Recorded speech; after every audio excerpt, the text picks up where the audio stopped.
Larry Hodel. Welcome to my YouTube channel again. It's summertime, breaking out the Hawaiian shirts. I'll try and wear a different Hawaiian shirt every time we do these recordings once a week. Kind of break up the monotony. If I mess up, let me know. Wear the same one twice. Anyway, today the topic we're going to discuss is Housing Market 2021 California. So obviously we all know that the housing market has been in a runaway mode for the past 12 months at least, if not more. And I just checked in one area that I'm in Southern California, for example. Between May last year and May this year, housing prices rose 21%, which is pretty much unprecedented in the area. And there are a lot of reasons for that to happen. Mainly it's a lot of buyers and not too many houses on the market right now. There's one parameter that realtors use all the time to determine market conditions. Most people outside of the business, and even probably the vast majority of realtors, don't understand it or know what it is, but it's called market absorption rate. And I want you to be very keenly aware of that. What that means is that if people stopped listing their houses today and the buyers continued to buy at the current rate that they're purchasing at, how long would it take to eat up all the market? So there are no houses left on the market. As of, say, early in the year, January, February, March, April, the market absorption rate was approximately 1.3, which means if there were no more houses put on the market and the buyers kept consuming houses at the rate that they're going, in 1.3 months all the houses would be gone. There'd be no houses to purchase. I just ran the market absorption rate today, we're in July, for the same area, and it has moved from 1.3 months out to 1.7 months. Now that's a huge shift.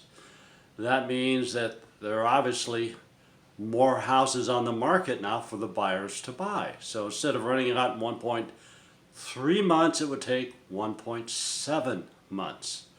Now we have to go all the way to 3 months market absorption rate to even start to enter into what I call neutral territory, where the buyers start to have a little more control and things kind of get evened out.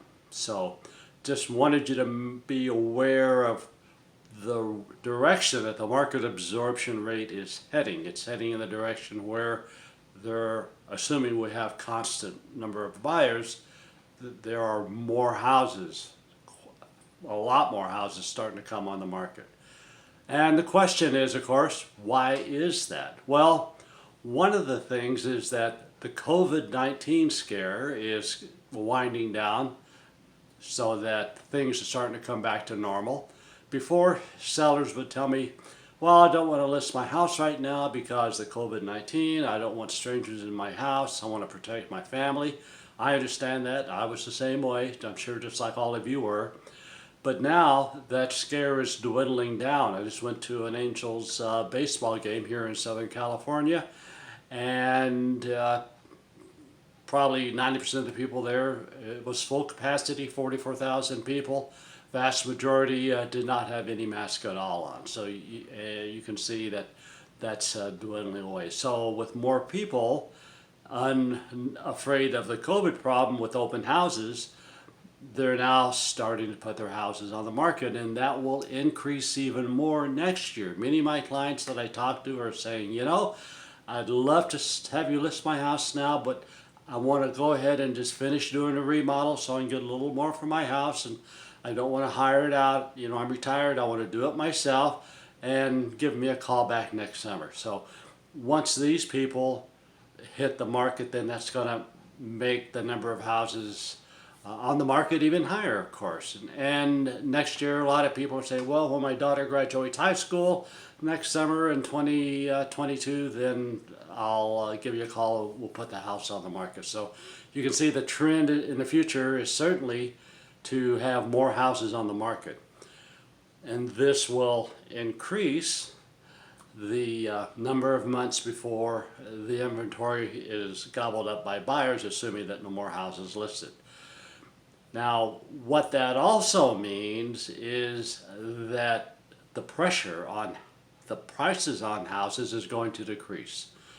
That's on the increase of dollar amount. So instead of prices going up 20%, as they have in the past, I'm looking more in the area late this year and next year of 8 to 10%, because if you have more houses on the market, then the buyers have more selection and the sellers can't get the extra added money every month as the increases continue to go up as easily. So simply, the old supply and demand equation. More items to buy, same amount of buyers, then the prices will ease off in regards to how fast the increases are going. I'm not saying that the prices are going to decrease at all. I think a good healthy rate for prices is between 3 and 6% per year, but of course 20% is not even close to that like we've experienced in the past. So what I'm basically saying is that I think the increase in prices will continue, but at a much lower and slower rate. So what do you do if you're thinking about selling now? My advice to my clients is simply, what would I do? I don't have a crystal ball, so I can just tell them if I were in their shoes, what would I do? And I would quite frankly take the money and run. Couple of reasons for that. Number one, what you have now is what you have, and it's what you know. You don't have a crystal ball, can't see the future, and you might make a little bit more next year, but we don't know where the market is going for sure. The second thing is that when you buy your next home, the interest rates now are probably much lower or substantially lower than they're going to be next year. You get a nice fixed amount for your house that you know for sure now, and when you buy your next home, then the rates are low now, you know that for sure. It certainly doesn't look like the rates are going any lower next year, and certainly not in 2023. So that helps you on both ends of the equation. If you can't sell this year, a lot of people, for personal reasons, don't want to sell right now. They want to wait till next year. That's great. That's fine. I support you on that. And we'll be ready when the time comes to help you out on that. So, again, housing market, 2021 California, that kind of wraps it up.